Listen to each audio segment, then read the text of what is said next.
Good evening and welcome to Forged from Iron. Something a little bit different this week. We've decided to go live with our Hammer Time of Our Lives, episode 4. I'm going to bring in my usual co-hosts for this wonderful show. We're going to bring in Gatesy. Good evening, sir. How are you? I'm very well, my friend. How about yourself? Yeah, bloody knackered, mate. This pub work's killing me. I forgot how hard it was to actually come back and do. I'm not going to lie to you.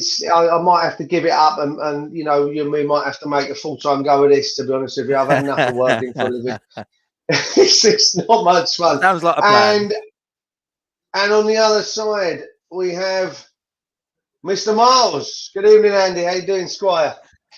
Yeah, not bad, mate. Not bad. I am officially finished work 1 hour ago, and I am looking forward to a very drunken weekend. So I can't really. What's going on? Speaking of which, do you want to give us your usual video countdown? Have you got that to hand? You know, how many hours and days? I think it's about 1 day and 15 hours. I think now. So I'll confirm before the end of the show. But yeah, no, I just can't wait now, mate. To be honest, long weekend and looking forward to it. Messy one for you, by the sounds of things. And if West Ham win, it'll be even better. It will indeed. That will be. Yeah, listen, that'll be a pleasant change from what we're about to talk about, my friend, because this. Was this the 88-89 season? So before we kick it in, I will do my usual gump for what happens this season. So Gazza joins Spurs for a British record, or then British record, should I say, of £2 million. £2 million for Gazza. That was a laugh, wasn't it? Eh? Let's be honest.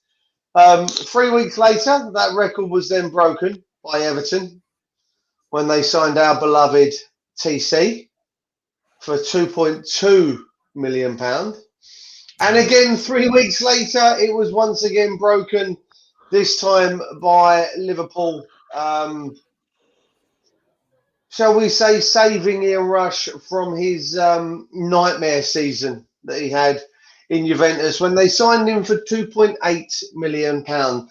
£7 million back then got you Cotty, Ian Rush, and Paul Gascoigne. Yeah. What does £7 million get you this year, Casey? What would £7 million get? Well, it gets you Vladimir Soufal and Craig Dawson, roughly. Yeah, I don't know disrespect to them two boys, but they're not here. I wonder how much. I wonder how much Lineker would be worth now, though. If thinking about it, though. Well, mate, yeah, you talk about those three. You add Lineker into the mix. Mark Hughes actually, if I remember rightly, this was the season that Mark Hughes came back to English football. I think he signed for, where is it? Signed for Man United, 1.8 million pound, was it? Yeah, 1.8 million pound. Wow. You look at that. It's just wasn't it? back from Barcelona. Yeah, back to Barcelona United. He spent 2 years there. You know, you look at that, boys, and that's just it's a lot of money. Then, don't get me wrong, because I think the start of this season as well, ITV negotiated the rights for exclusivity to the Football League, and they paid £11 million for said rights. 11. Yeah. There's not a lot of money in that for the teams, especially considering that was the entire of the Football League. I know we talk about it all the time, but it's just like them players, the pitches what they played on. Can you imagine what it'd be like for them playing on carpets? What there is now, it'd be amazing to see, wouldn't it? Yeah, absolute madness. One more thing, well, a couple more things. Billy Bonds decided to retire or announced his retirement roughly 4 weeks before the beginning of the season we're about to talk about, which I think, although he was in his 40s, I think it may well have had a big part to play in the season to come, including the fact that this man spent a lot of time between the sticks. Less said about that, the better, because there isn't a great deal of, for me, there's not a great deal of good times in this season to talk about. And Mark mentioned it there as well. 30 years ago to the day was the Hillsborough disaster, which I find it kind of, it's going to sound kind of strange, but I feel it fitting that we're talking about it. We're talking about the season that this happened on the anniversary of the day that it actually happened. I was very shocked as I was going through my notes and stuff and picking it up that it actually we're doing that season on the day that it actually fell on. So 96 people lost their lives due to that disaster. I think it was 94 on the day, and 2 more lost their battle, later down the line. So, thoughts and prayers to the families on that day. With regards to that as well, it just proves when football becomes one, especially on this day, and that's where football has its special moments when the football community come on moments like that and come together and help each other through it. So yeah. Yeah, that one there that Kent's mentioning, I don't know if you guys know the story here. That was for Alan Devonshire. I don't know if you know this story. He actually offered West Ham around, I think it was just after, as he says, around the time of the 80 Cup final. I actually saw an interview with Alan Devonshire. I think it was on, I think it's on YouTube. You can find it. And he actually says that Bobby Robson wanted him at Ipswich and offered £2 million. Wow. And as he turned around and said, the first £2 million footballer came, 8 years later in Paul Gascoigne. Yeah. And he would have been the first £2 million footballer 8 years earlier had he agreed to go, which is incredible, given especially that he went there a few years earlier for $5,000. For me, that's insane. Because can you imagine? Obviously, we're talking about £2 million for Gaza being the British record, and that being a lot of money in '88. What would Gascoigne have, and this is just, obviously it's all hypothetical, boys, but what would Gascoigne have gone for if Devonshire had actually been sold by us, 8 years earlier? What would the prices have been? I mean, we've seen a massive increase in prices in the last, 5 or 6 years for, in the prices of players. I mean, we were talking only Tuesday evening, Gatesy, wasn't we, about the sort of money now, the sort of fees that these championship clubs command for certain players. You go back 5 or 6 years ago, you would never have thought that a 25, 28 million pound player coming out of the championship would have even been a possibility. So when you go back 32 years ago and we're talking that £2 million was a lot of money for what it was then, I can't imagine that the £2 million record would have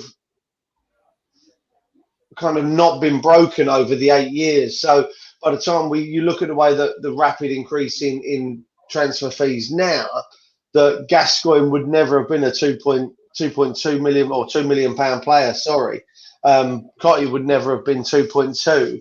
So you look at that kind of money that I really can't disagree with. Sorry, that for me is Gaza's prime was that year. Obviously he had his hot-headed. Was it the year later? His hot-headed moment. In the cup final, which obviously we'll come to in a couple of weeks' time. But let's crack on with this season then, boys. Andy, I'm gonna come to you for the first game. As soon as we're doing this live, we're gonna go first game. Second game, that kind of thing. Just so I'm back. Obviously, we mix it up with the people. He's back. Can you so your first game, Andy? I'm kind of hoping, to be honest with you, I'm kind of hoping, and Gatesy, I hope you don't mind me taking your job here. So bear with me. I'm kind of hoping, Gatesy, that the first game you're going to give us the weather for the first game. So you can do your best Keith Lemon impression on his inflatable and floating UK weather map there. So I'm hoping you've got something like that set up for me, because as much as we take the mick every week, you keep saying you're going to do it and you never do. So, Gatesy, back to you for button pressing. Andy, over to you for your first game. Yeah, so as we know, the league was very disappointing, and when watching this review, the most exciting part was the cup competitions, and the one in particular what springs to mind for me was the Derby County game, a nice 5-0 win Upton Park. Yeah, it was just a goal fest, mate, to be perfectly honest, and the pitch for a November was in good nick, Duke, just so you know, and the weather was slightly overcut. Slightly overcut.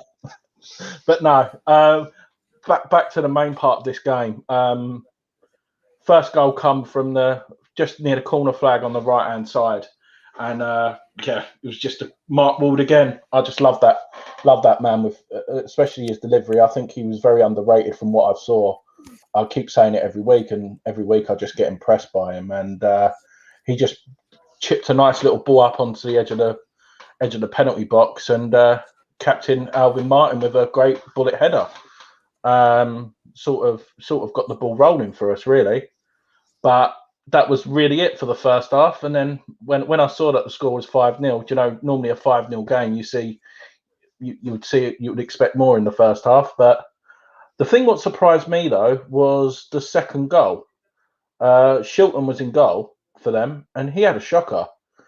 Rossini had done like this cross shot, and he I didn't know what he'd done. He don't know whether he tried to pick it up or kick it, but he just gave the ball to Ince, and Ince just slotted it home. And he was ever the gentleman, Peter Shilton, wasn't he? Maybe that's what it was all about. Yeah, and then everyone was celebrating, including a couple of fans run onto the pitch, and then the ref went, "No, sorry, you got to take a penalty now." After, I don't know whether he just wanted to justify Peter Shilton for his shocker, but he gave a penalty, and the commentator didn't even know what it was for. But we went 2-0 up because Mr. Stewart, his usual penalty antics, straight in the bottom corner for a nice second goal. I've like we mentioned, I think we mentioned a lot with Jazz with regards to Rossini. This season, I didn't realise how involved he was actually with the club and involved in the matches, and this was a better insight because like I said, I'm only watching footage and going by what people have said. But when I'm starting to watch the highlights of the games, he was a great player. I don't think he was very. In your opinion, was he ever appreciated by the West Ham fans, or was it a mixed bag? I mean, to be fair, from what I remember, mate, and as I mentioned to you boys before I came on, and Gatesy might know a little bit more on this one.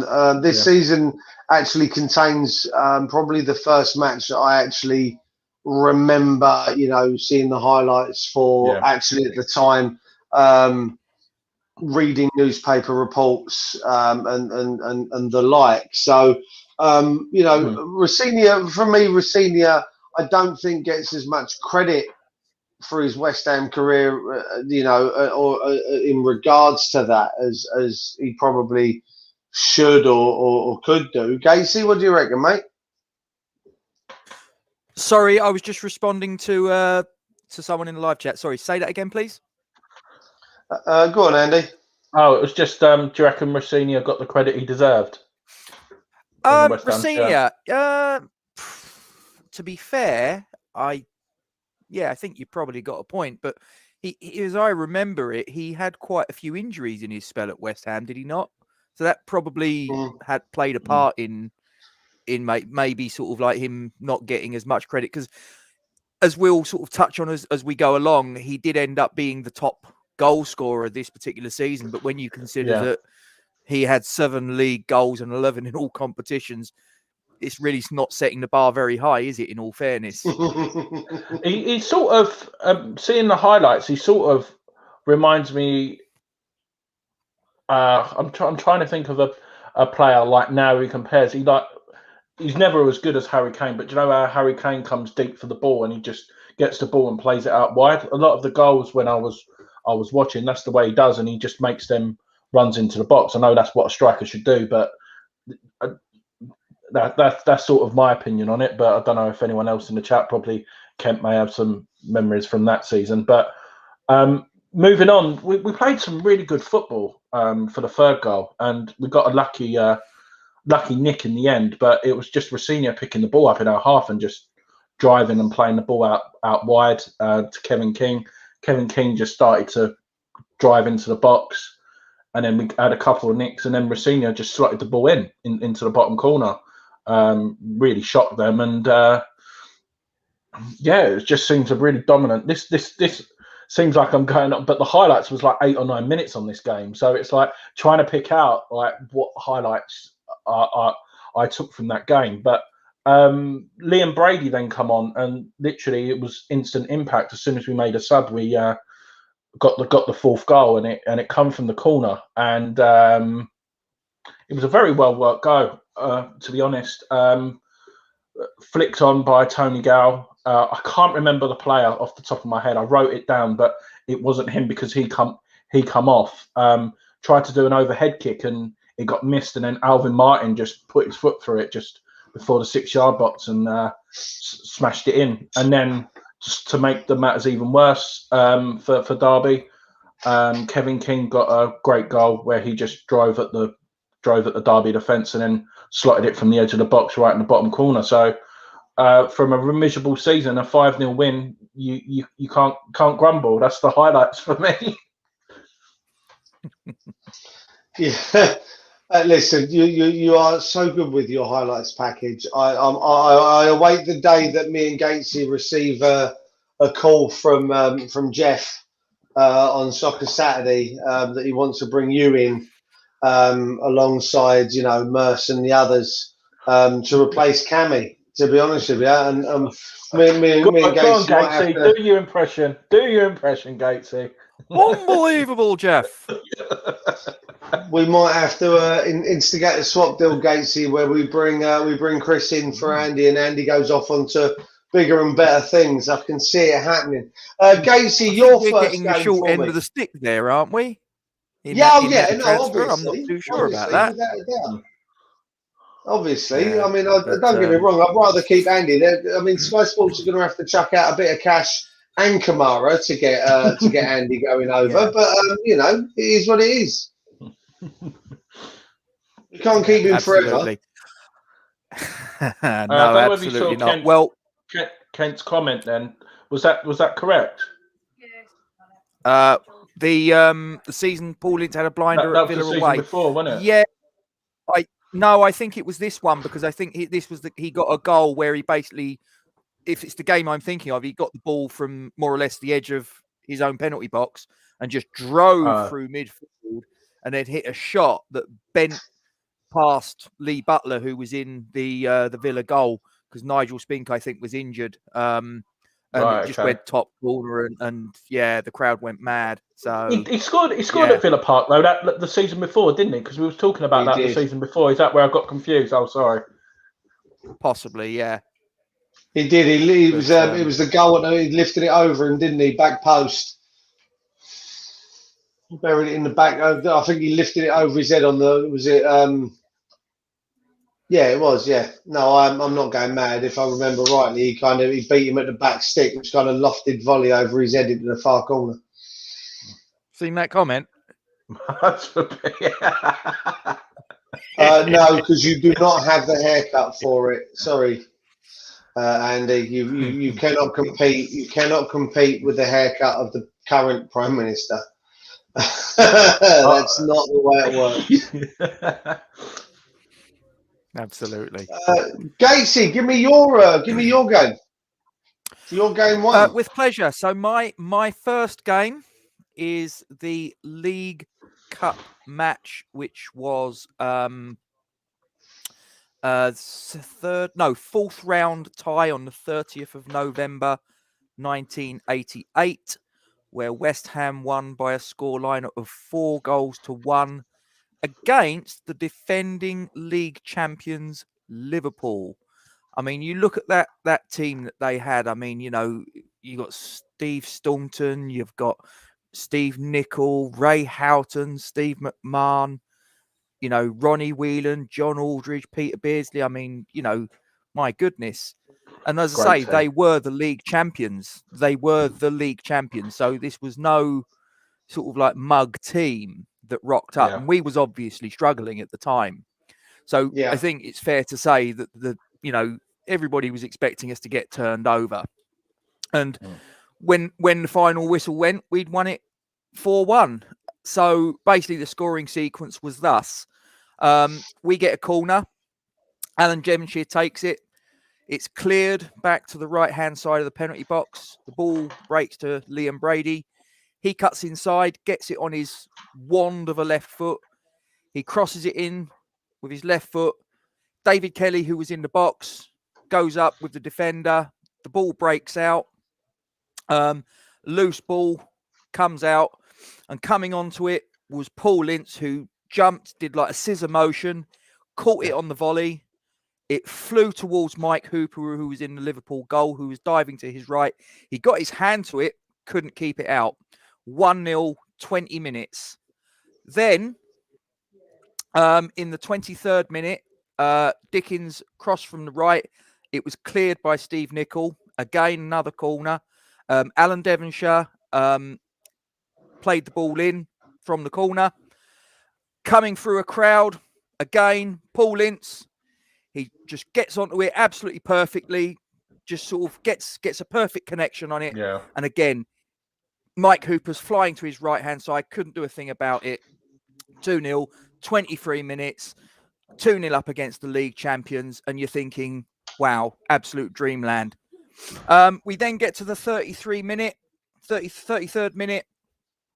Barry Venison, who was playing for Liverpool at fullback on this particular day, put a cross in. Steve Nicol goes up, gets his head to it, heads it across the goal towards where John Aldridge was, but he's being marked by Alvin Martin. Alvin Martin gets up, gets his head to the ball clearance, but the referee judges that he's pushed down on John Aldridge and points to the spot, giving the penalty. So John Aldridge, he steps up, cool as a cucumber, took the penalty, puts it past Alan McKnight in the goal. Obviously, this is a couple of months after, don't forget, John Aldridge became the first player to miss or have saved a Wembley FA Cup final penalty when Dave Besant saved it in the cup final. They lost to Wimbledon. So this match was a couple of months after that. So we're 2-1 going in at half time. On the 57th minute, David Kelly, who was a signing in the summer from Walsall. And for those of you who forget what he looked like, here he is. Oh, good-looking chap. That's proper lockdown now, isn't it? Haircut's coming back, isn't it? Yeah, well, I reckon that's sort of saying it's come back, isn't it? He needed the old barber to sort of like to sort that one out, didn't he? So David Kelly was on the left wing. With his left foot, he plays the ball in. And you look at this again and you think, how on earth did this happen? Because he plays the ball in and there's really no danger. And it's coming towards Steve Staunton, who's around the penalty spot. And the ball just comes along and he could have done anything with it. And what does he do? He gets his head to it and it's just, boom, bottom corner, own goal, 3-1.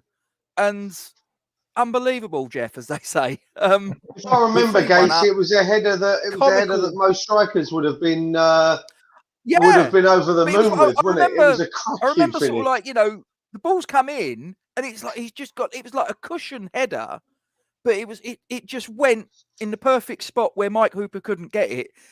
And I remember seeing Steve Staunton as he's watching the ball arrow into the bottom corner, and you could just sort of like, you could work out from the expression on his face, he's thinking, please, no. But it ended up, and it's 3-1. Then we get to the 77th minute. There's a foul by Nigel Spackman on Julian Dix for a high foot. Rob Jenkins, who was the physio at the time, was imploring Dixie, come off. Dixie, usual warrior spirit. No, not having any of that. So he just sort of like, he dusts himself down. He's fine, not a problem. So we've got a free kick. It's about 10 yards outside the box, just slightly to left of centre. And Tony Gale, that free kick maestro that we all remember taking free kicks just like Dimitri Payet used to. Gets his right foot to the ball, puts it to Mike Hooper's right, who sort of like falls over as he's trying to dive. Doesn't make a very good attempt if you look back at it. 4-1 in the 77th minute. And as I say, they were the league champions. They would go on this season to get to the last game of the season. And that game at Anfield, the 2-0 Arsenal win, which gave Arsenal the title. So this was not a mug team by any stretch of the imagination. Yeah. And as I say, for us to be a team that was struggling, to turn them over so convincingly, and I think this was probably the night that confirmed to a lot of people, and I have to say this through gritted teeth, but taking the emotion out of it and obviously how he left and all the rest of it. But we have to say that Paul Ince was a magnificent footballer. And I think this was the night that basically the rest of the world sat up and went, wow, he is the real deal. And obviously a few months later, we know that he was on his way to Old Trafford. Yes, the circumstances behind it were a bit acrimonious, but I think that it's fair to say that he would have left anyway.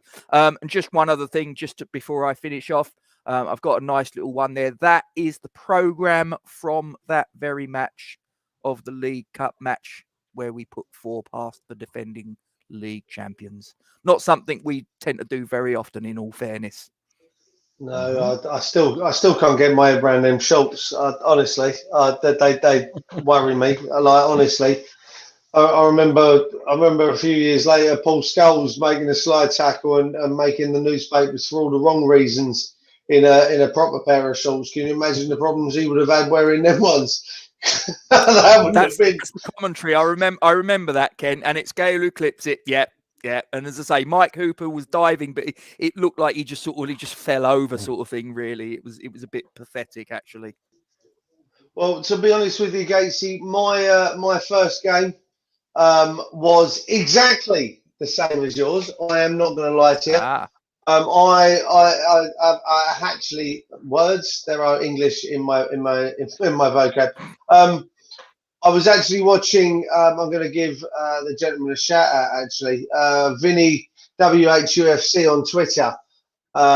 He's on this day stuff. And I actually found this game on his on this day stuff on his Twitter page, and I gave it a quick watch. And the volley from Ince wasn't obviously the greatest volley that anyone has ever scored, but it probably looked better or it probably felt better or was better on the day than what it is watching back on replays.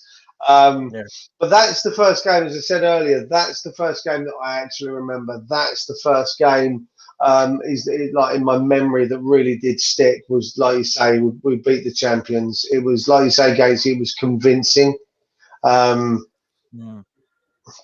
That was the game that Ince was, like you say, announced himself to, the rest of the world, if you will, that everyone else stood up and took notice. Like I say, it wasn't ideal with the way he left. To be fair, I certainly don't think we can claim as fans to be any better for the way we've treated him, if you will, in the way that in respect to the way that he left. We were like a jilted boyfriend, weren't we? Really, in the grand scheme of things, the way he left us for the Mercedes driving businessman. It's not you, it's me. Back then it was us. Let's not mess around. He had the chance of going to where he went and look at what followed. So no, that was my first game that really does stick in the memory. The 4-1 win. It was, to be honest, it made waves back then. Especially when you consider what season we went on to have after that. The league results and everything. Like I say, when at the top of the show there, it's not a season that has a great deal of highlights for us, and it's difficult because obviously we that's what we're here for. We're here for good memories, highlights of the seasons that we're talking about. And unfortunately, this is one of a few as we go through these, especially from what I'd call the yo-yo era, and certainly seasons of backroom turmoil. You know, like I've mentioned before, the Bond scheme and everything else. When fans are on the back of the owners and everything else. The Cerns family, wasn't it, if I remember rightly? And we think we've got it bad now. There weren't so many good times in the past. That again, like I say, Gatesy, my first game is one that matches yours. I certainly don't go into the in-depth, Chris Kamara and Jeff Stelling that you two go into with your update, with your commentary and stuff. But I actually enjoy sitting back and listening to you two go through. It's like you're there, isn't it? It's like you're there, dude. You know what? I know we're doing a memories show, and I'll be honest with you. You boys actually do bring the memories into it. I have to say, and like I said, that being that game that I actually remember, as Gatesy's talking about it, I'm going, yeah. I remember this. I remember seeing that. Yeah, like the Staunton own goal. It was such a perfectly placed header. It's quite amusing, really. Andy, game 2 for you then, my friend. Yeah, so me and Gatesy have sort of picked this game, so I'm not going to go into much detail as much as I would on this one because it's just only fair. The reason why, honestly, crack on. You sure? Don't worry about that. Yeah, okay. Do what you got to do. Yeah, so this one, the game I picked was the Arsenal West Ham third FA Cup third round replay. The thing what really surprised me was the attendance of 44,000, and it just proves what the crowds were like back then and what Highbury actually looked like then. Obviously, it was a lot of change from my memories of Highbury. It was any win in a London derby for me is a highlight. It doesn't matter how you win, and obviously, as we were talking about this season, there weren't really many highlights, but the one player who really springs to mind, and I only saw him later on on his career, is Paul Merson. Just watching Paul Merson play is a breath of fresh air, in my opinion. He's always involved, and I don't think he really gets the credit he deserves either. And I could just imagine what him and the Tissier, for example, what it'll be like for them playing in these current sides, because I think they would be amazing, to be perfectly honest. Player. And like I said, he had the problems on his pitch, off the pitch, I should say. But what Arsenal player didn't with regards to the Tuesday club, etc. So, but no, it just brings back memories of these old grounds. I know how much we miss Upton Park, but Arsenal, I guess, would probably say the same about Highbury. So, but no, in this game, it was a typical FA Cup game, and we were definitely the underdogs in this game, and we were very lucky in the first half.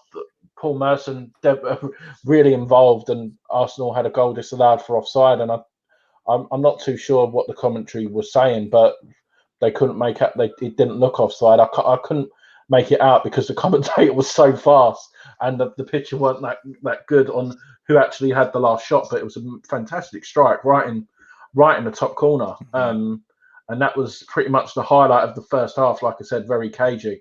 But the start of the second half, very lucky again, and it was twinkle toes again. Merson just involved again, just literally no one could get near him, and it's fascinating.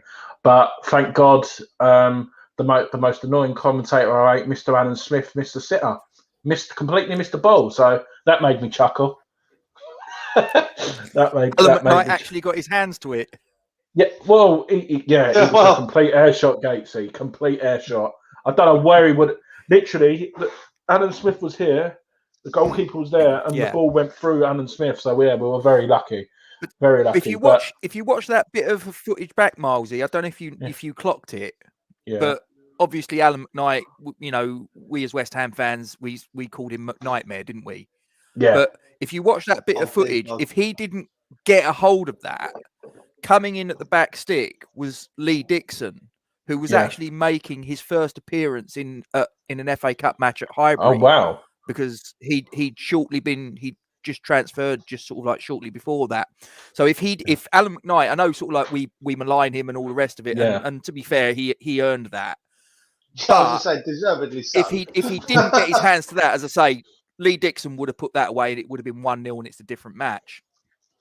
Yeah, no, definitely. But this goal was very, very lucky in my opinion. It was Devonshire who just started on the right hand side. This is the build up before the goal, and he just started driving and unleashed a left foot shot, which I don't know how it went out for a corner. I don't know whether I couldn't figure it out. I know the goalkeeper got a touch onto it, but I don't know whether it took a deflection beforehand or how it did. The only thing I could figure out was maybe it took a bobble off of the pitch, because as we discussed, the pitches back then were not the manicured sort of level playing fields they are now. That was it. Because John Lukic, who was a decent goalkeeper, he looked completely befuddled by it, and he put it out for the corner, but it was rather an unorthodox save, shall we say? Yeah, no, definitely. But like you said, Devonshire is just involved in everything, and you're probably going to laugh at this, but in the old days, it may not be just West Ham, but short corners weren't really that popular. I don't think back in the days. Really, I think it was very organised, wasn't it? Like, so Devonshire with quick thinking just played the ball in, a great ball, but Arsenal got a good head out, and then Paul Merson actually made a mistake and gifted the ball back to us, and another bit of the scramble, and then Dickens managed to get the ball up over the Arsenal defence, and then Mr. Rossini again with the header past the goalkeeper. And as West Ham fans back then, I'm guessing the West Ham fans did have a party that night, especially beating a team like Arsenal and being a London derby. Yeah, that's it from me for that one. Sorry. Don't see anything to add on that. No, I mean, to be fair, Milesy's covered it very, very succinctly. This was a replay. The first game ended a 2-2 draw. As I remember, we went 2-0 up from Alan Dickens, and I think it was a Steve Bold own goal. They then pulled it back, and we then had the replay. I think it was 3 days later. And it was 0-0 at half time. Not really much in the first half, other than, as Milesy said, there was a goal that Brian Marwood scored that the linesmen in those days, not assistant referees, they were called linesmen back then, children, adjudged to have been offside. There was no VAR back then. The only other thing I remember was Julian Dix got a header that looped up over Alan McKnight's crossbar, almost, on another day it could have dropped in under the bar, and again we'd have been 1-0 down, and it would have been quite difficult, but it went the right side. Luck was on us that day, absolutely no doubt about it, because again we got into the second half, and as Milesy said, Paul Merson had an absolute blinder. He actually had a looping header in the second half that just went over the bar from a Nigel Winterburn cross from the left. And as he said, Devonshire had a shot. Lukic made a save. It was quite unorthodox. It was, like I say, I don't know, like he said, whether it took a nick or it was a bobble or whatever it was, but it was a very unorthodox, very scruffy save. But a save's a save. Put it out for the corner, and then Devonshire obviously took the short one. And as Milesy said, back then short corners were not in vogue so much as they possibly are now. So he takes a short corner, gets it played back. The ball's fired back in from Devonshire. The ball's cleared. It breaks, comes to Liam Brady, the former Arsenal player, who I believe one of his last games for Arsenal, if not his last game, I think it was the Cup Winners' Cup final a few days after we beat them in the FA Cup, I believe was his last game. And then, of course, he is in a West Ham shirt in front of the clock end at Highbury. He plays the ball in with his wand of a left foot. I mean, I don't think he really did much with his right foot other than standing on it. But his left foot, it could open a can of beans. It was that good. And he plays the ball in. The ball's sort of like cleared out by the defender. Alan Dickens gets to it, loops it back in. And Tony Adams, I don't know if you clocked it. Tony Adams, who was normally such a reliable centre-back, just hesitates for a split second. And that's enough for Leroy Rossini to just nip in, bang, gets his head to it. It goes across John Lukic, who tries desperately to get to it, but he can't. It just nestles in the bottom corner. And the away support goes absolutely ballistic. And we obviously hold out. And again, just to point out to people that maybe don't realise, as I said, in the game that we beat Liverpool 4-1, Liverpool were the defending league champions at that point. When we beat Arsenal, little did we know it, Arsenal that season would go on to become the league champions when they won 2-0 at Anfield in that game that those of us that are of a certain vintage will remember the commentary from Brian Moore as Michael Thomas went charging through.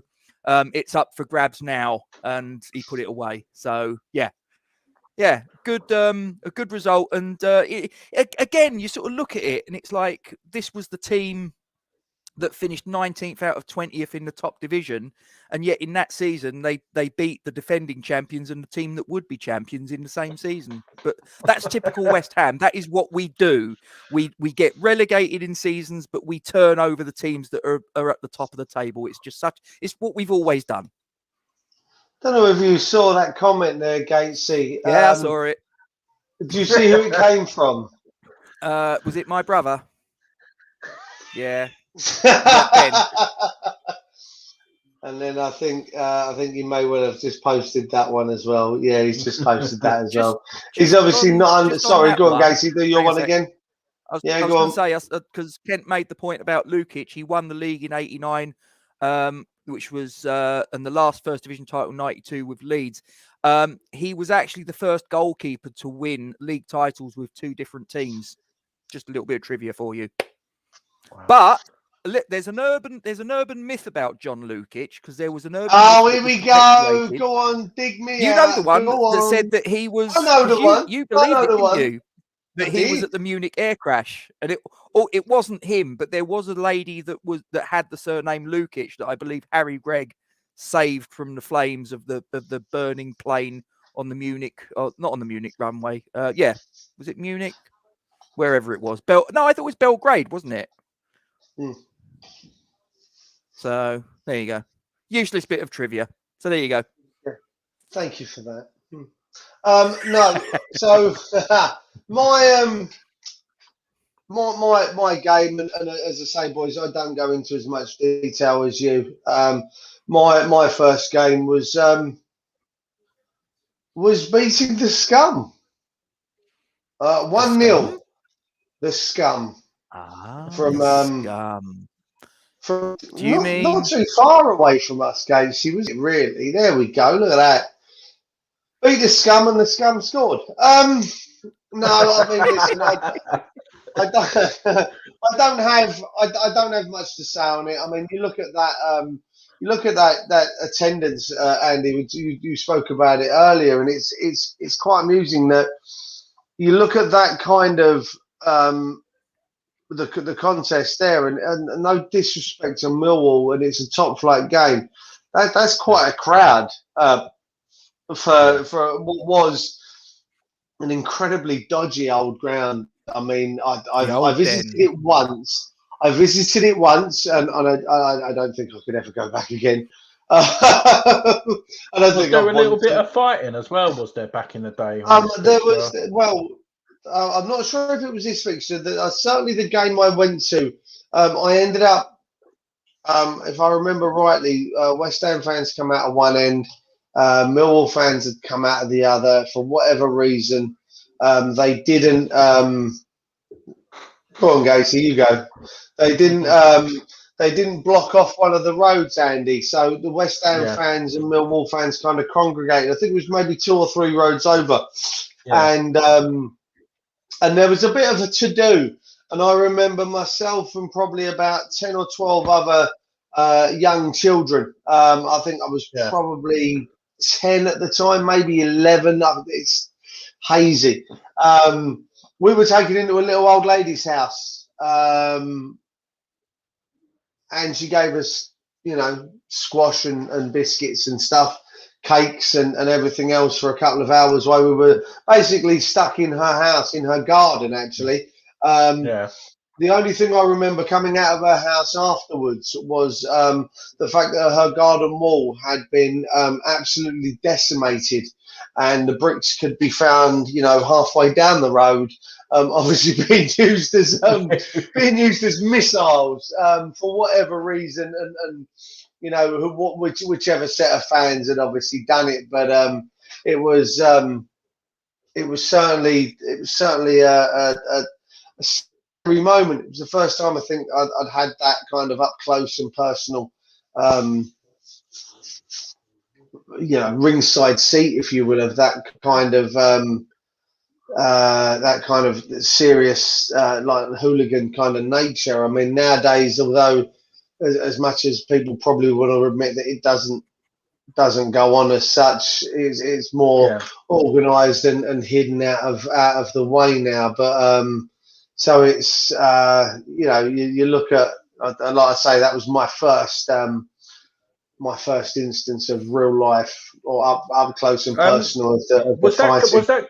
I know back in the day it was very hard. Was this game televised, or anything, or because it's a local derby? Honestly, don't know, mate. To be fair, I mean, these days, I mean, if you look at, I think the last few games that we've played against Millwall, I remember the first game after we got relegated after 10 years. I think it was the Birmingham game when we got relegated. We got relegated that season. The season after, we played Millwall for the first time at Upton Park in X amount of years, and there was more police on the streets. And if I remember rightly, and again, it was only what I'd heard at the time. It cost more money to police the West Ham Millwall game on the Sunday than it cost to police the entirety of the Premier League fixtures the day before on the Saturday, because it wasn't just in and around the ground that they obviously had to police. It was, London stations across the board, all the way even going on to the outskirts of Deptford and Lewisham and places like that. Now, like I say, I don't know whether that's the truth, but I think the only risks that came that day were a couple of drunken disorderlies and a couple of idiots that tried to jump in front of the wall coaches as they drove down the road. But I think we've grown up a little bit since. Yeah, no. See, I've never been to any of them games. I just, it's not that I don't. It's just not worth the risk, mate. I'm guessing for like atmosphere and everything, but you just don't, especially in this day and age now as well. I would love to go for the atmosphere, but no, I just can't for the trouble. Do you know what I mean? Yeah, I mean. If I remember rightly, what was the last game, Gatesy? Andy, you guys know this. I believe we played them in the cup, and it all kicked off in the streets beforehand. Was that the season that Zavon Hines? Yeah. The season we went down under Avram Grant. So my cousin. He's an Arsenal fan. A lot of my family are Millwall fans, cousins wise. So it's it makes for interesting weddings and everything else when me and my brother rock up and you've got our cousins are Millwall fans. Especially when my mum got married, that was fun. But they went to the West Ham Millwall game and that's a similar pulpit, my cousin's. I think he's an Arsenal fan. He managed to get a ticket, and the reason he got the ticket was he just went up to go to one of the pubs to just sample the atmosphere. Being an Arsenal fan, he had no real allegiances either way, so he just wanted to go sample the atmosphere. Went up with my cousins who had tickets. He was walking them to the ground. They walked around the corner to find a gentleman being worked on by paramedics and a couple of police officers. He'd been stabbed. He was a Millwall fan. He'd been stabbed by. What he said was West Ham fans, but listen, it could have been anyone. And I'm not saying it wasn't West Ham fans. I'm certainly not trying to distance that. What I'm saying is he was stabbed. And he was a Millwall fan. You read it as you will. It probably was West Ham fans. Let's not mess around. There was idiots on the streets that day. And my cousin still has the ticket to this day that he pulled out of his inside pocket of his jacket, which still had the claret on the bottom of the ticket. Gave it to my cousin. My cousin went in. And again, they don't think they got out of the ground until gone midnight that night. The Millwall fans, they didn't let the Millwall fans out of the stadium. So the rivalry's always been there. And you go back to the season we're talking about. We beat them 1-0, and if I remember, there was a little bit of to do in the stands. I think during the game, because again, it wasn't as easily placed. You had standing, there was a lot less of the seated, so it was a lot easier to move around in the stands that day. But yeah, that was my one. Like I say, it's always nice to get a win over Millwall, and I'll be honest, when I looked through the fixtures and I saw that was definitely one of the highlights of that season, just due to the fact that there really weren't many highlights of the season. So obviously, in a season of very, very few highlights, a win against Millwall is going to stand out like a beacon in the mist. Andy, your third game then, Squire. What was your third? This is another cup game, surprisingly enough, but it's a lot further on in the competition. This was the quarter-final, and correct me if I'm right, was it called the Littlewoods Cup? Was it Littlewoods Cup or something to do with Littlewoods? Yes, it was. Yeah. Yes. Yeah. Did you just say correct me if I'm right? I think the phrase is correct me if I'm wrong. All right. It's been a long day. I can't correct you if you're right, can I? Okay, correct me if I'm wrong. Was it the Littlewoods Cup? Yes. It was the Littlewoods Cup. You were right. This game, West Ham, we really started well in this game. Right on the front foot, and typical Route 1. And this was the Villa game, wasn't it, Milesy? Pardon, mate. This was the Villa game, wasn't it? Yeah, that's correct. Yeah. Thanks. Yeah, we started off very strong, and Rosenior broke through, and he completely got took out. To be perfectly honest. Before I start, when I looked, I didn't realise until watching the game and hearing it that the actual Villa side there, very like Anna McAnally, Andy Gray, a few others, and it makes it even sweeter, really, that result, considering a bit of talent what they've got in that squad. Gordon Cowans, who won the European Cup with them, and Nigel Spink also. Yeah, it's mad, isn't it? You got David Platt there that, just over a year later swivels on a sixpence in the box in extra time against Belgium, if I remember rightly, from the free kick over the top of the World Cup, And you just said there, Gatesy, Tony Daly, my God, that bloke was rapid, wasn't he? He was really unbelievably quick. Yeah, they had some good players in that side, Milesy, yeah. Yeah, no. So David Platt features in this game. I won't spoil it yet, but yeah, he features well in this one. But no, Leroy Rosenior just completely got clattered, and we received a penalty. But our normal penalty taker weren't on the pitch, so Mr. Brady stepped up, and I think Ray Stewart would probably give him a clip round the ear of how shocking that penalty was. To be perfectly honest, I think he could have dived 3 seconds later and would have stopped the ball. It was that poor, in my opinion. Dear. But luckily we we went on to win the game, because that could have been very costly. It was a very, very good game to enjoy, to watch with regards to the highlights. But we went ahead again, and it's that man again, Mr. Paul Ince, who's heavily involved, and he just unleashed a great shot on his left foot, which went straight in the bottom corner. And this was a very enjoyable game to watch. These highlights, I think it went on for like 9 or 10 minutes on my season review, which was nice to just see. It was a proper cup tie. I think the love of that has sort of gone now, hasn't it? I don't know about you. The FA Cup doesn't mean so much, but you could tell 30,000 people were at Upton Park watching this. But to be fair, I don't think West Ham fans never really missed cup games, really. But some teams back then did, they? Yeah.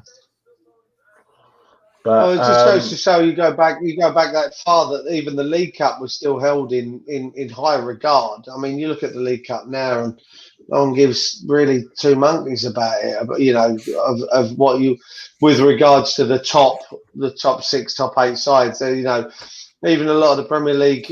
I mean, we've done it in the past. Is trotting out the youngsters, or trotting out the ones that wouldn't normally get too many featured games in the Premier League, so it's a shame, really.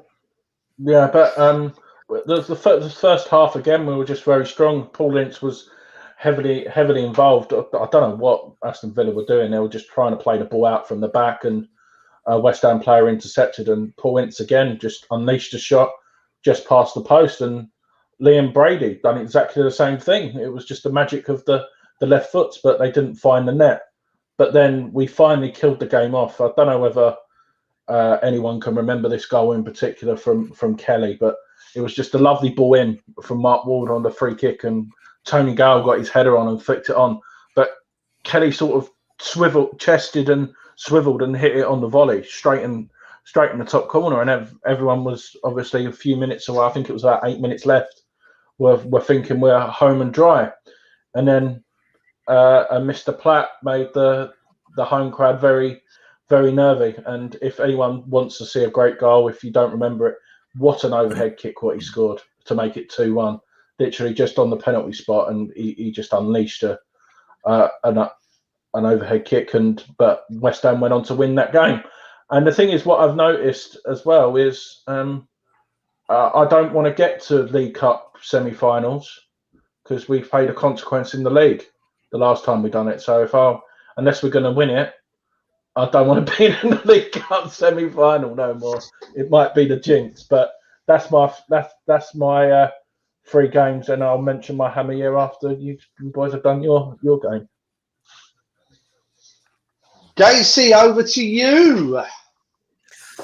Okay, so my third and final pick, ladies and gentlemen, is another victory over. What did you call them, Duke?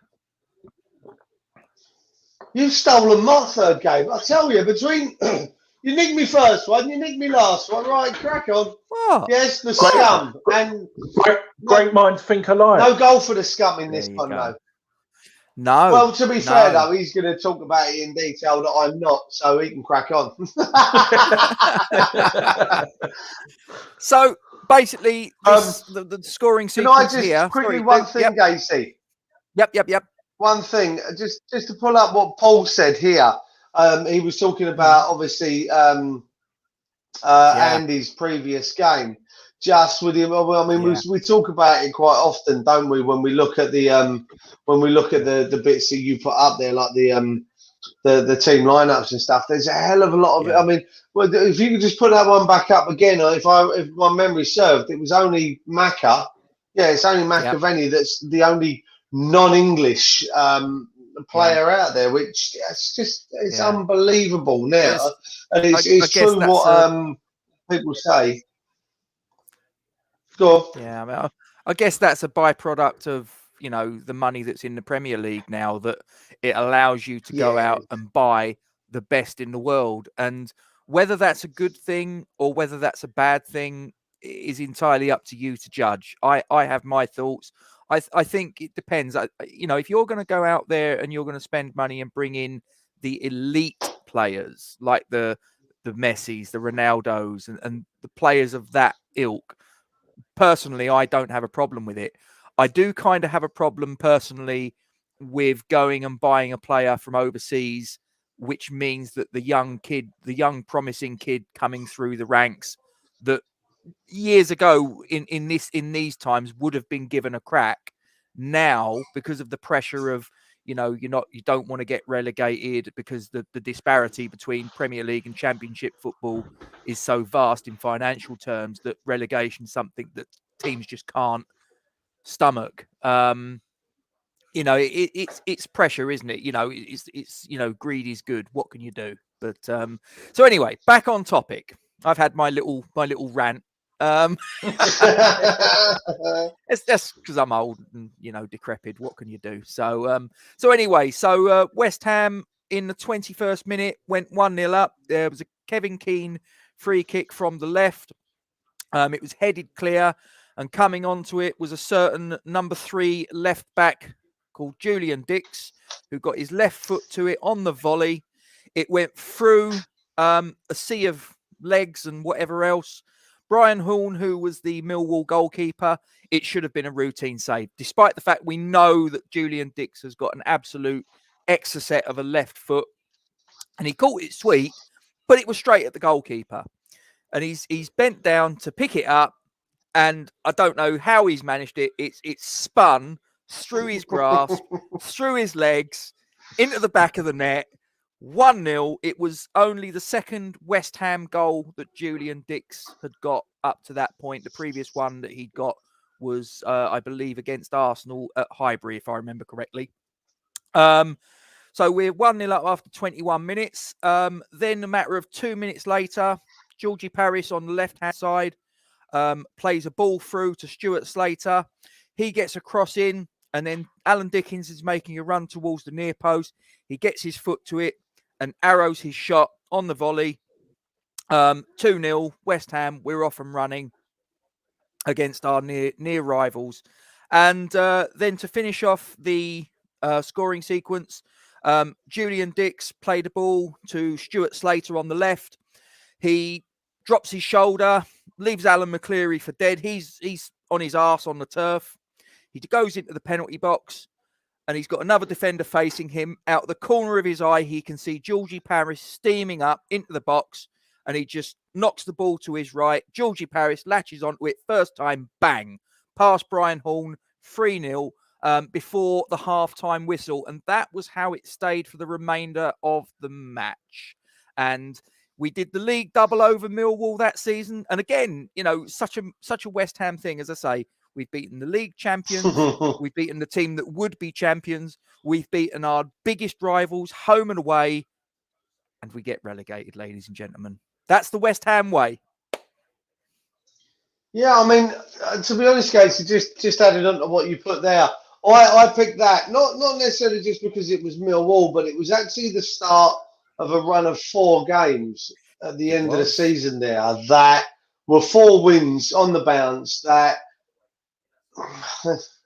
rightly or wrongly, gave us a bit of hope. You know, going into that last game against Liverpool, final game of the season, you know, safety still being with, you know, fingertips grasp of, you know, of being there.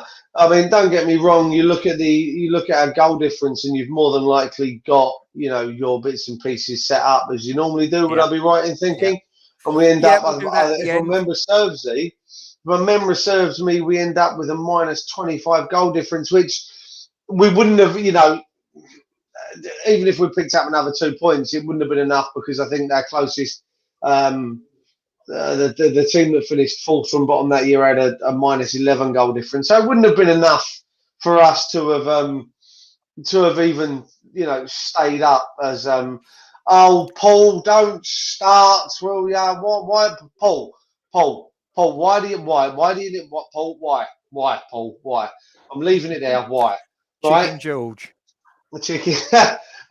Yeah, I mean, it wasn't great. As I said at the top of this, there wasn't a great deal of highlights in this season. It was definitely one of those ones where you kind of go. That's an interesting one. Only what's that? The first. It was our first post Hillsborough first match post Hillsborough. It probably, to be fair, it probably did have an adverse effect on fans around the country. I actually remember watching it. You know, you watch all the news footage, and even today, I still watch. You know, when they stick the stuff up on the news, and I've watched the documentary of the Hillsborough stuff, and it probably did play a massive part and have an adverse effect on people attending football matches. Just because of not necessarily the fear of it happening again, but just that. Well, I suppose no, it would be the fear of it happening again because you couldn't guarantee that it wouldn't. So yeah, I mean, you say that there with Mark about the 16,000. I can imagine that people would have stayed away from games. I can imagine that. Back in the day, my mum and dad would have refused to have let me go anywhere near a football match. Significant time after that. So, I mean, how old was I this year? I would have been, 88, 89. I would have been 10 at the start. Well, would have been 9 at the start of the season, 10. 10 at the end of the season. So, I can imagine my parents wouldn't have let me anywhere near a football game for some significant time after this. And I suppose they wouldn't have been the only parents in the country that would have felt the same way. Milesy, your hammer of the year, sir, please. See, this was a tough one because, like you said, it wasn't a very good season, but from the highlights what I watched, I don't think he got the credit he deserved. For mine was Dickens for that year. All the highlights that I watched, I think he played the most games. I'm not, if I correct that wrong, I do apologise, but I think it was about 34, 35 games I think he played that season. He played 34 league appearances, 3 substitute appearances, 5 in the FA Cup with 2 sub appearances, League Cup 6 appearances. So yeah, he played a lot of games. And I think that makes this. He was the second highest goal scorer, wasn't he? And Gatesy, I think, for us, which is quite shocking. I think he got five league goals. Kelly. Oh, was it? Let me just check. David Kelly, league goals got 6. Alan Dickens got 5, and Leroy Rossignol was our top goal scorer, ladies and gentlemen, with the princely sum of 7 goals in the league and 11 in all competitions. Wow! But talking back on Dickens, when the highlights, what I watched, he was just heavily involved in everything and very, very creative. And this is probably the most I know he was involved in a few of the goals with the previous seasons, what we've done. But I think that for a shocking season, I think he was probably the one of the promising bits about that season. So yeah, I'm going to give it to him, mate. Casey, yours. Again, not very popular, I'm afraid, but I have to agree that the person that won Hammer of the Year was the Hammer of the Year, in my opinion, Paul Ince. Yeah, I mean, I've got to admit, I was juggling between 2. One for me, it could have gone to could have gone to Dixie, it could have gone to Leroy Rossignol, but obviously it went to Ince. I toyed with the idea that mine was going to be Leroy Rossignol. Just because the goals he did score. I mean, okay, it wasn't prolific, but he ended up top scorer as Miles mentioned earlier. He certainly didn't get the credit that he deserved across his West Ham career. You mentioned earlier he had his injuries and everything else. Actually represented Sierra Leone for one appearance. He was a Sierra Leonean international, if that's how you put it. I don't know. But no, I agree with you, Gatesy, and the guys that actually, the gentleman that actually won it. It's not probably not going to be popular. Because I think did he there was actually still a get lot the of- award? Did we give it to him? Oh yeah. Oh yeah. He would have got it at he the end of the received it season. end of the season, and then decided to do his thing. But it wasn't again, wasn't a great season, as I said earlier. Probably didn't help that Parksy was no, it's not. If we did get it back, Parksy didn't play a huge amount of games that season. I'm not sure whether that was through injury, Gatesy, was it, or was it? Yeah, Was it yeah. injury, We or just started the because- season. We started the season actually with, although we'd bought Alan McKnight from Celtic, who'd done the double the previous season How? in their centenary year. Sorry. How did they win a double with him in goal? he- No, seriously. Well, you know the standard of Scottish football. I'm afraid. What can you say? He's gone in. We'd obviously got him, but we got him from Celtic, and but the guy that started between the sticks was actually Tom McAllister. He started our first 2 league games, and then that's when Alan McKnight got his chance. But Phil Parks played 13 matches in the league competition, and when you consider we played 38 matches in the league that season, so yeah, and this was a Phil Parks that I think it's fair to say with the best will in the world was well past his best.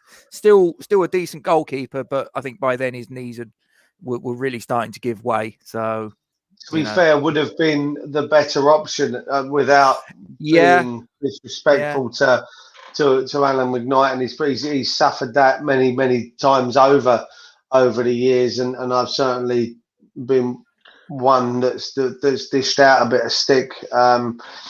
Certainly, my old man loves to try and bury the man under an avalanche of obscenities, shall we say, when we're discussing, So if you had to pick Roberto or McNightmare, who'd you pick? McKnight, mate. Gatesy, really? I'd say I'd put Roberto was that bad. No, Roberto was that bad. I couldn't put either of them. I'd pick me. I'd put me between the sticks. Honestly, if the choice is either or. If the choice is either or, if the choice is either or, I'll play with 10 men. Rush goalie. I'll play with 10 men. One of the options.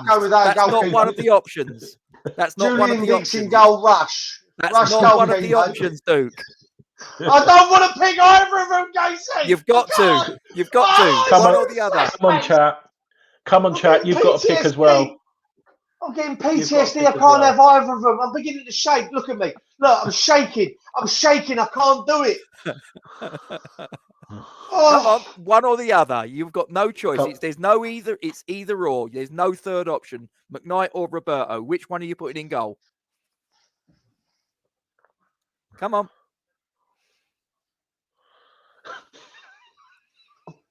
Come on. McKnight couldn't catch and Roberto punched them into your net. They both resulted in goals. Oh, God. I'll go Roberto Which one's in the goal. lesser of the two? Really? Roberto in goal. Wow. Yeah. Listen. No. You're getting some people that ain't agreeing with you. That's fine. That's entirely up to them. But I listen. I just remember the crap that I suffered. No, I'd pick Roberto. I haven't forgotten how bad Roberto was. I just think McKnight was. I'm sorry, but can you imagine if Roberto was in goal in that season? Can you imagine Julian Dix and Alvin Martin trying to not kill him? Someone would have. Listen, I'm pretty sure they tried to kill McKnight at one point, probably on the training ground by taking penalties at his face. I wouldn't have been surprised. Or release it, or taking off the brakes off his motor. Yeah, pretty much. Yeah. Hang on. Can I just rewind a second, guys? Can I just Yeah, go on. rewind? I've got a couple of comments I just want us to focus on just for a moment. Because Kieran made the point that he can't remember us having a 20-plus goal scorer since McAvaney and Cotty. We actually covered this on one of the previous ones, so you need to go back. You need to watch, I think it's episode 2. There's plenty of content out there, so please, Kieran, have a look if you haven't seen it. Yes, the last time that we had a 20-goal-plus league goal scorer was 1986-87 when Tony Cotty got, I think it was 22, which we haven't managed it in the top flight since. It's quite ridiculous when you stop and think about it, isn't it? The other one that I wanted to focus in on was Mark made a comment. 29th of April 89, a 19-year-old called Matt Holmes made his league debut for Harry Redknapp Bournemouth. There you go. Yeah, I quite like Matty Holmes. He was a good little player. I didn't mind him. I just want to touch on one of Kent's comments. I'm going to have to go when we get there. I'm going to have a significant watch because I have fond memories of Mike Small, and I don't know why. I literally scored a couple of decent goals or important goals. And he was am I right in thinking? I'm going to have to go back and I don't know why I've got the fond memories. Like his name kind of elicits a response of a big smile from me. But weren't he just he was a tank, wasn't he? He was a tiny little. He had no neck. Whoa! Yeah, he had no neck. Like that, wasn't it?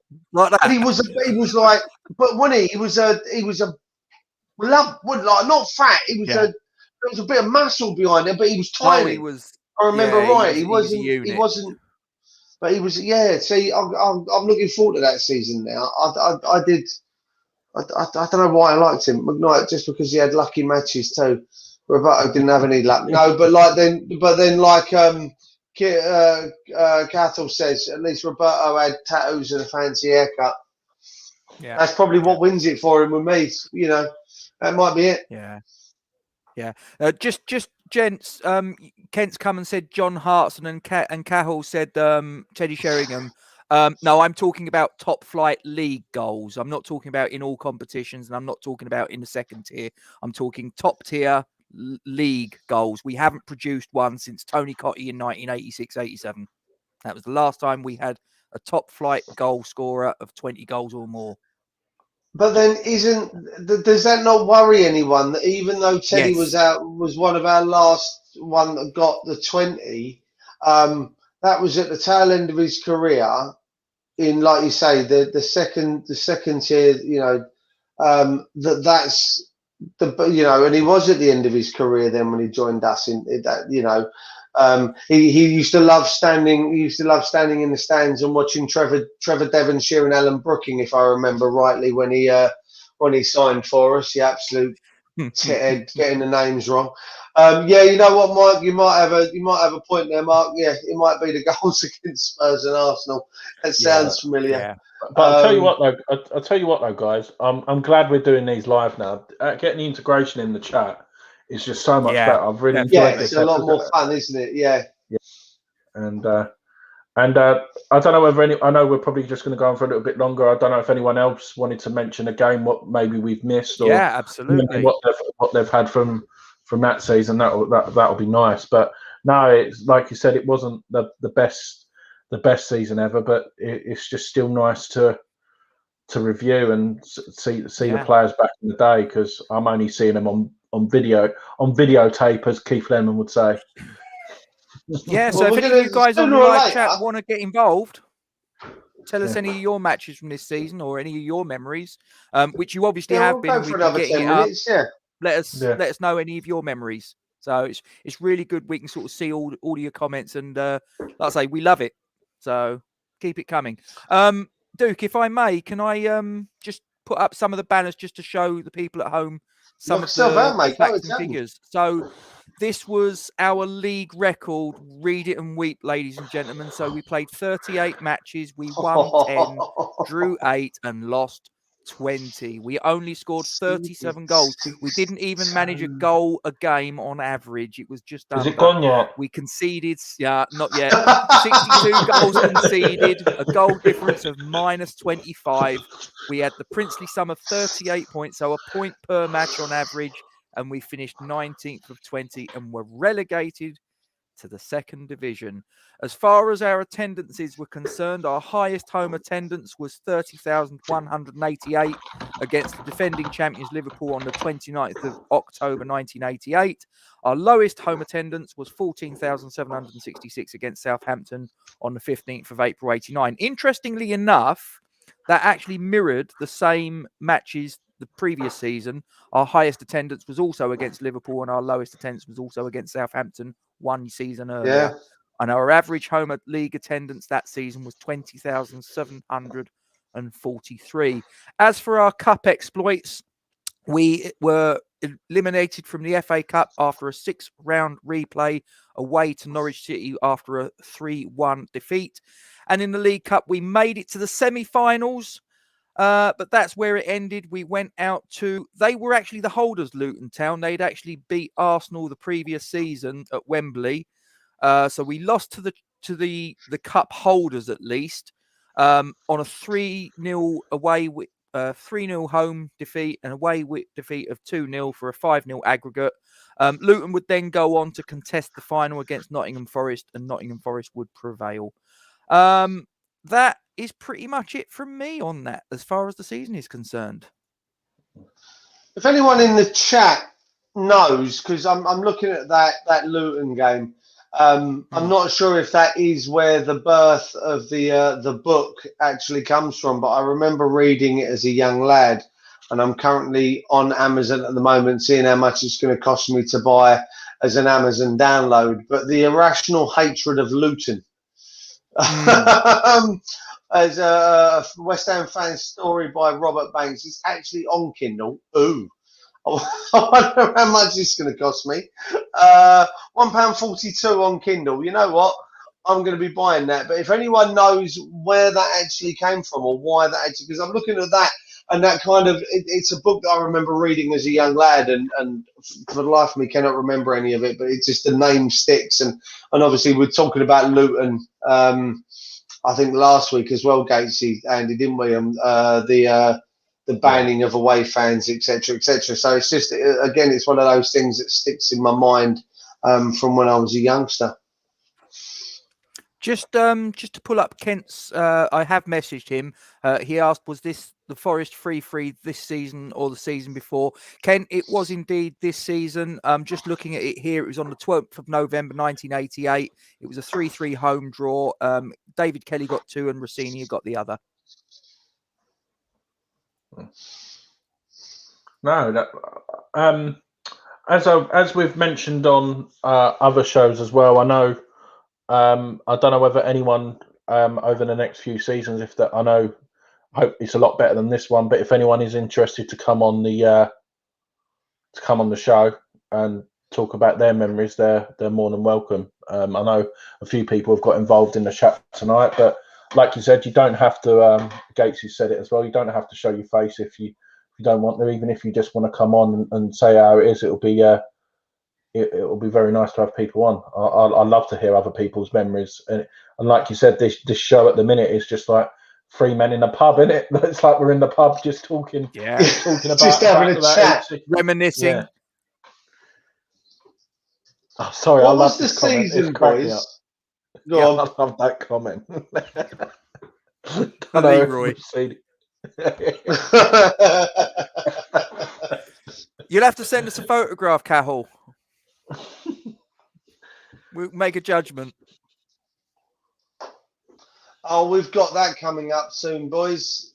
What's one that? one of the games. In fact, it's next season. It's next week. Oh God, I remember listening. Oh, I just had a quick Google because Kieran's put in there about the artificial pitch at Luton. Obviously, the Irrational Hatred, and it brought back. You know what I'm talking about, Gatesy, didn't you? Brings back memories of the Oldham another. Game? Oh, Boundary Park. I remember listening to that on what was Capital Gold at the time, and it was it Andy Ritchie, wasn't it? Is it Andy Ritchie? It was, wasn't it? And I remember going into school the following day, primary school, and my teacher my teacher coming up to me and handing me a load of rulers and pencils and stuff, and I stood there for about 3 or 4 minutes with them in my arms, and he turned around and he went, "Oh, I just thought you might want to roll them," and I dropped them on the floor and walked out. Dropped them on the floor and walked out of class. Again, it was horrible because I, as a West Ham fan, I was probably one of the only West Ham fans in primary school in class. And I took so much stick for that. It was, it was horrible. It was. I think that was one of Phil Parkes' last games before he left us. Do you remember who he went to? No. He went to Ipswich. He linked up with John Ryle. Did we lose? Was it 2 legs back? It was two legs back then, wasn't it? The semi-final. I think. Did we lose them both, or did we? No, win one? We won 3-0 at we won the Park. second one 3-0, didn't we? And that was one of Ludo's first games. I think it might be his second or third game, but. So that was a bit of a passing of the torch in between the sticks, between the 2 legs. So Andy Rich only we lost 6-3 on aggregate. How many did he score in that game, Gatesy? Was it 2? Oh, I think it was at least 2. I'd have to check. I'm just looking at it. It's just come up. It was 2, but I just remember him. Okay. I remember him being just involved in absolutely everything. His name on the radio, when I listened to it on the radio, I will save some more for next week, but his name was just constantly bloody mentioned on the radio. And I just remember listening to it. And I just remember I sat in, I'll save the story for next week, but I just remember it. It'll definitely be one of the games I choose, but I hated it. It's bringing back again PTSD of Alan McKnight and Roberto. Look, I'm faking. It's not. I hate it. Yeah, no. Awful what can times. you do? What can you do?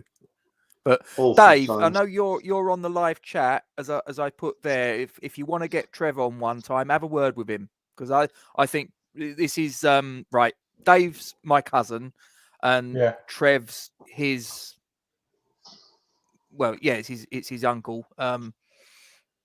Is he technically my uncle? I don't know. I can't remember. Anyway, whatever. He's Dave's uncle for sure. I get confused. I've just seen this comment.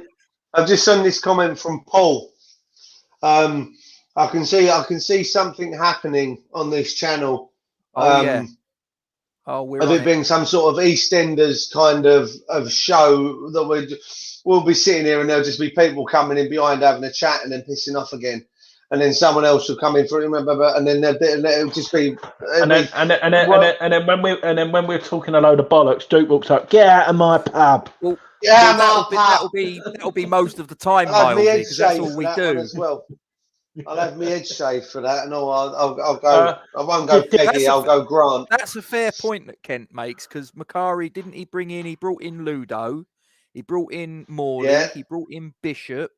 I think he also brought in Jimmy Quinn. I seem to remember. Did he bring in? What was the deal? What was the deal that brought in Bishop and Morley? Was it Mark Ward? Yes, it was, wasn't it? He went up to. Was it? Yep. Did he go? City? No, he went to Man City. Yeah, he did go to Man City. He had a massive falling out with Lou Macari, and just basically said, "No, can't play for him." And to be fair, okay, we lost Waldy, who was like you've mentioned several times, Andy. He was a cracking player, and I do believe he was. I think he was kind of underrated slightly as a West Ham player, but. I do believe, in my opinion, I think we did we get the better end of the deal? I think we did with the 2 players that we actually got. I actually think we got the better end of that deal, personally. Yeah, probably. If you look at it pound for pound, I think we got a better deal. And if anyone is a patron of the West Ham Way. They've had a couple of interviews with Mark Wald, and the one a couple months ago was when he forgot he even done the interview. He was that drunk and he was in a pub and they recorded it. And the next morning, he messaged Dave and X and went, "Did I do a recording with you last night?" He was that drunk. So if you ever fancy a listen as well, and if you haven't, that's a great watch as well. But I don't remember that Mark has just put up. Do you remember that, Duke? I'm not saying he's wrong at all. I don't remember it. But no, I might have to look into that. That could be yeah. I mean, Mark, to be honest, he's usually he's spot on with his facts. He knows his stuff. So if he says that Wardy went on strike, then Wardy went on strike. But I know that he and Macari had a massive falling out. So there you go. I've got a concern here, Gatesy. I've got a concern that obviously, what's the time in the real world? In the real world, it's a minute past 10. Minute past 10, yeah. So my pub closed an hour ago, and my staff finished at 9:30 this evening. If those that are watching and being a nuisance in the live chat, by the way, if they're not finished, they should not be on their phones watching our YouTube channel and watching their boss and sending him messages like this. This will be my assistant manager. And then my assistant manager telling me that it's one of the young lads. Don't make me come downstairs once this video's finished, people, to come down and put you in your place. So get on with some bloody work and do your jobs I'm paying you to do. Anyway, that being said. And it's not confirmed. Me and Gatesy are going to test it. We may be doing a live show on Saturday. Maybe.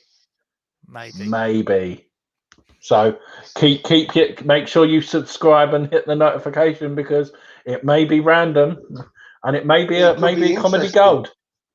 To be fair, Caddle, they never listen to me anyway, mate. Caddle's just said there. Legoland was great, by the way, Mark. Thank you for asking. Caddle, they never listen to me in the slightest, so it's a pointless. It's a pointless thing. And Stacey, I'll be down for the pint momentarily. Bear with me. And I'm guessing this one's for you, Gatesy. Are you doing the quiz from the pub on Saturday?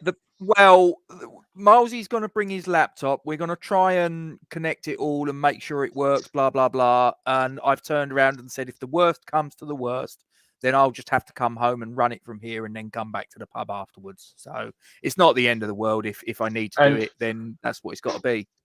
And before we go, the answer to Mike's question, if you want to watch back the last show, which was very long, that game was covered in last year's. It was the season before. That Arsenal 3-1.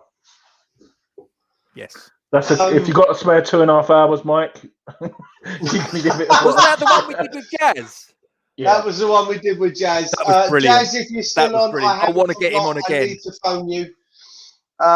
Jazz, I haven't forgotten to phone you. Once I get off of this stream, I will give you a call. Stacey, did a good interview with James Fever on Hammers Polls. I don't know if you guys have seen it. He did his Back to the Boleyn interview. Yeah, maybe I might watch it. Well, we'll watch it. It's just a matter. It'll have to be first thing in the morning when I'm downstairs trying to work out bookings. Paul, don't worry about your seat, Paul. Forge from Iron will be able to accommodate you on Saturday. Jazz, I will call you. Literally, I'm ready to go. I've got my earpiece. I've got this. I'll go down and get my pint, and I'll talk to you once I'm off. It was my intention to do so before I got back, but the kids enjoyed Legoland far too much. I'm going to make a confession. Right now, what is Jazz's tipple of choice, gentlemen? Can we remember? Rum and Coke. Yeah, spiced rum, if I remember rightly. Probably Captain Morgan's. I'm 45 years of age, and to the best of my recollection, I've never had rum. You are on Saturday now. You are on Saturday. I've never had rum, but I'm not a pirate. That might be why. Aye, Captain. Casey, why do you feel it necessary? Sorry, Andy. Why do you feel it necessary to headbutt your desk every time you go to talk to your microphone? I'm busting. I'm hoping that's what you're doing anyway. I'm busting for a wee as well. To be fair, I'm moving closer to that. I keep moving close. Oh, scary. Oh, hello. What we got here? Oh, that was a lot that came through in one hit then, wasn't it? That was a bit. It was. It was. Bang. Start him off on the Malibu. But I'll have to do it after the quiz, because if I've got to nip home because it doesn't work, then I'm going to have to sort of be a good boy until after the quiz is out of the way. And does the spud not drive though? Well. Or are you not going to be in the good books come Saturday? Well, we'll see how it goes. There's a bit of time between now and then. Ken, he remembers. I actually saw his Facebook post where he alluded to this 30 years ago. FA Cup semi-final, Billy Bonds, Claret and Blue. I don't know about you guys. I actually remember that day real clearly, because I remember sitting down to watch it on the BBC, and more or less at the time it was about to kick off, there was a knock at the door. And I remember there was two little old ladies stood there that had been sent round with the census. And my old man was literally just like, give me the fucking thing, and walked off, and that was him done. He just shut the door, and and they were probably like, what a rude man. It's like, listen, I'm about to watch my team playing an FA Cup semi-final. It doesn't happen every day of the week, so you'll just have to, like it in life. It's simple as that. Tony Gale obviously getting sent off was a major crimp in the plans. We went 4-0 down, and I always remember just watching it, and just at 4-0 down, this sea of claret and blue and flags and scarves just bouncing up and down. Billy Bonds, Claret and Blue Army, just over and over and over again. You couldn't hear the Forest fans at all. They're 4-0 up. And people turn around and say, we haven't got the best support in the world. Mate, look at that. If you want to know what West Ham supporters are all about, just watch that piece of footage. Yeah, I can't disagree with you there, mate. I really can't. Another great show, though, gents. I've really enjoyed it. Thank you. No, I've enjoyed this one being live. You're right in what you said there, Milesy. This is going live with these ones. I think will be the way to go in the future with these, because everyone that's been in the chat, and there's still quite a few of them out there in real life world that are watching us, that have put a lot of input into this. Into this chat. I would, because my sister-in-law lives in Brisbane, so I think I could manage it all day long. The flight would kill me, I think, but I'd give it a go. I'm not one for long flights. Yeah, why not? What's the worst? I could crash and die. That's what's the worst that could happen, Gatesy. Don't be silly. All right, behave yourself. I've done 18 hours to Bali, so I'll be able to do Australia. The most I've done is 6 hours to Boston. Obviously, hence the t-shirt. 6 hours is the longest I've done to Boston. 6.5. I get incredibly restless. I'm terrible. I can't even stand for 45 minutes at a queue at Legoland without irritating the kids today, let alone sitting on a flight to bloody Australia without losing my mind. My missus turned around and said earlier, I'm going to be terrible when we take the kids to Disneyland, because their queues are like twice as long. And I'm sitting there with my son, or we're standing in the queue with my son, and obviously I've got my mask on, and I'm just poking him in the back of the head because I'm bored. I'm just like, waiting for him just to get a reaction out of him. So he turns around and smacks me, so I've got something to mess around with, or grabbing my daughter's face mask and just pinging it so it covers her eyes. I'm awful. So for me to be on a plane, out to Australia, you guys might want to. Well, I did say, Jazz, to the missus. I've just seen what Jazz has put. I did say to the missus, Jazz, on the way to Legoland this morning, that we should just pick you up on the way back and stick you up in a hotel down here for 2 nights. It'll be all right. You got plenty of sofas downstairs you can kip on. Just give me a blanket. There's one you don't want to sleep on. There's one you don't want to sleep on downstairs. Yeah. I remember what happened on that. Cahill says live is the way to go. I completely agree. I think without a doubt, as you guys have said, we've done the last couple where we recorded it, and there was obviously we didn't have the interaction with you guys, and we all got together and we all sort of agreed that we need to try and see if we can get you guys involved and get the chat. And I think I can speak safely for the guys And yeah, it's much better doing it live and getting you guys coming in with your questions, your memories, and all the rest of it. It's fantastic. Yeah. And if anyone has anything in advance what they want us to mention, so obviously for next year we can mention it when we talk about the highlights as well. And book your time out from 8:30 every Thursday for the next till Christmas when we finish the series. This is the place to be. Well, I'll be honest with you. When we sat down, and for those of you still, well, the 16 of you, it's gone up by one. 17. 17. Look at this. 17. Go anywhere. Mike. I will do. I'm gonna go. We're gonna quit because it'll go flat. When we started this and we actually discussed the preview to this before we started the first recording, we did actually discuss how long this was going to take, and when we come to the conclusion that we're going to actually do this season as well, and by the time we actually finish, we're going to be halfway through the next one, we all realised just how much we'd actually committed ourselves to, going forward. Because it's I mean, listen, there's going to be some great shows. The first one was a great season to talk about. This season not so much, but the show's been great because you guys in the chat, and I think with the seasons that we're going to be coming up against on some of them being not fantastic seasons to be talking about, having you guys in the chat with your memories and everything else to take us through those shit seasons, for want of a better word, then it'll be more fun for us. Service with If we get Europa League this year, it'll take us longer. Listen, I don't think we can go long. We're hour and 41 minutes into this, and I'm pretty sure it was about 25 minutes ago we actually finished the season review. It's just been absolute dirge for the last 20 minutes. The fact that you 50 has been brilliant, and now my headset's now telling me battery low. Gatesy, we're going to have to wrap it up. Do your Ryla shout out. Let's go.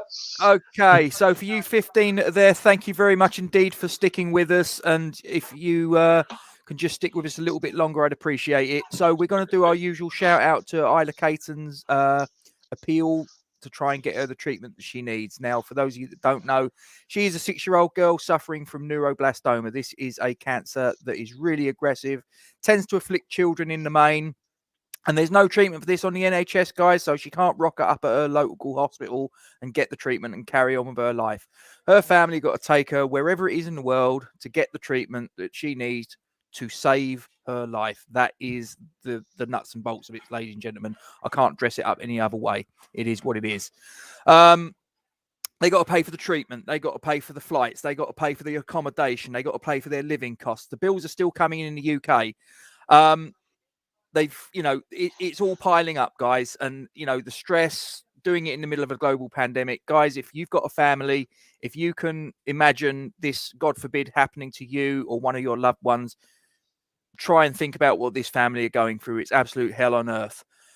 We at Fulsham Iron and the wider West Ham YouTube community would implore you to give generously to this fund. No donation is too small, but the more you can put in, obviously, the better.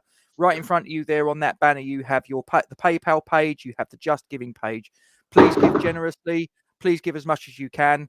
And whatever you can give, or if not, whatever, please take this message, copy it, forward it to your friends, your family, your work colleagues, even people you don't like. Send it to them. Even Tottenham supporters. Even to Tottenham fans, to Millwall fans. Send it. We need to try and keep the momentum behind this, guys. We need to make sure that this little girl isn't forgotten, despite the fact we haven't got 60,000 rocking up at the Olympic Stadium. We need to try and make sure that this girl is kept at the forefront of our thoughts and everybody else, because it's no exaggeration to say, and I'm going to keep saying it every single time, the clock is ticking for this little girl. It's as simple as that. This is a fight between life and death, and we need to try and make sure that this little girl comes down on the right side of that battle. She's 6 years of age. She shouldn't be going through it. It's as simple as that. And I thank you very much indeed for your attention. Boys, tonight has been an absolute pleasure, despite the fact that it was a shit show of a season that we've just we've just covered. Peach, if you jump on a plane at around, I'd say midnight on Friday night, you'll be able to be here for when we open the pub on Saturday. Kieran, if you leave now, you might have a chance. Kirby, don't worry. Don't worry. Go back and watch it. This is my next door neighbour. Oh, Kirby. My next door neighbour. Kirby. Go sit next door with him.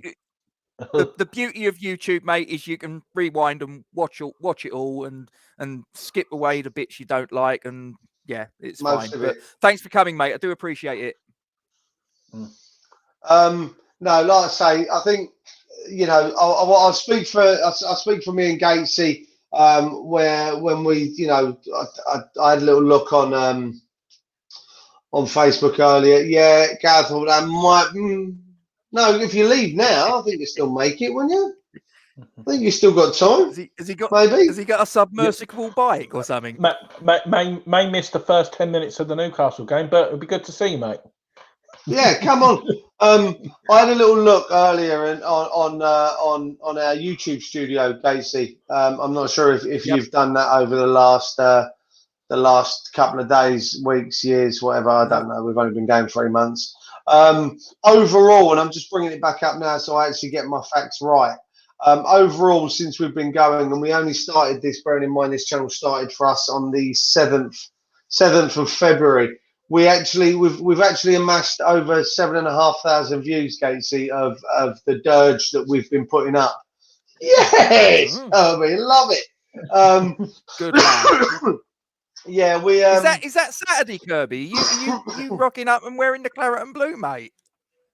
Good lad.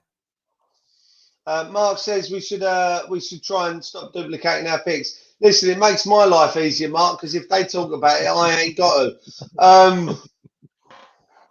To be fair,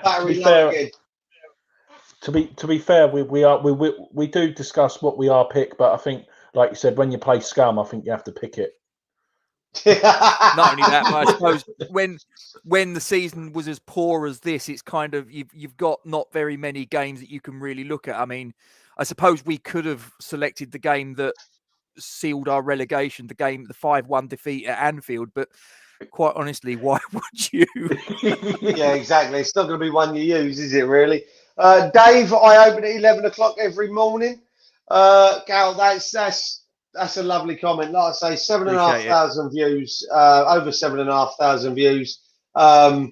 It's, listen, when we first started this, I said to Gatesy that it wasn't something I was, expecting to take off, to have anyone sitting here for, an hour and 47 minutes talking, or listening to us lot talk, and, Andy coming on board and doing these, and James has just cropped up in the chat there. Let me just bring him up again. Casey, you bring him up because we can't keep pressing buttons at the same time.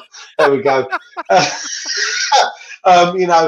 Big shout out to James and to Andy as well that have appeared on a lot of these videos on this channel with us. The guys, all the other guys that have joined us over the course of the 3 months. No, 2 months that we've been going. 3 months. 3 months we've been going. Has been fantastic for us.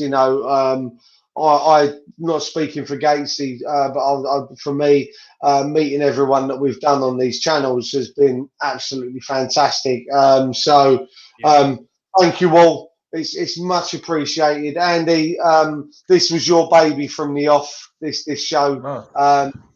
So thank you for that. Thanks for letting me do it on here. And like I said, it's just nice to get everyone. And I like Jazz was a great guest a week before, and I just literally he was brilliant. Even if you come on for 5 minutes to talk about it, if you want to come on or even talk about specific game, just DM us, and we want this as an interaction. So yeah, don't be afraid to come on. Absolutely. And then when we've done, without